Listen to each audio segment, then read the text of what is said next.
اكتشفت غلطتين اكتر الناس بيعملوها مع الجمبري البانيه. الاولى ممكن تخلي القشره تفك، انما التانية ممكن تبوظ الاكل خالص. خلطة البهارات دي هتحتاجوها كتير قوي، فممكن تحضروها بكمية وتسيبوها عندكم في المطبخ. ملح، فلفل اسود، شطة وكمون، بابريكا، توم وبصل باودر، جنزبيل، كاري وزعتر. الخلطة الجافة دي هي اللي هتخلي الجمبري ما يفكش ابدا، لان ما فيهاش ولا مكون ممكن يزحلق القشرة.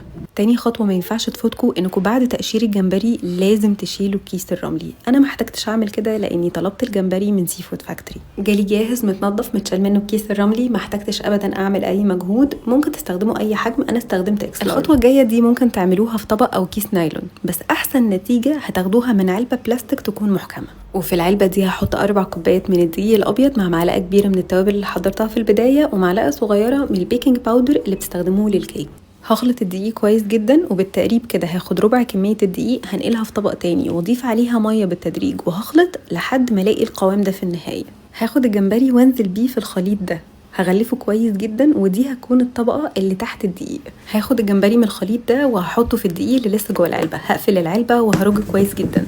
عدوا تقريبا لحد 5 لحد ما تلاقوا الشكل ده من غير اي مجهود.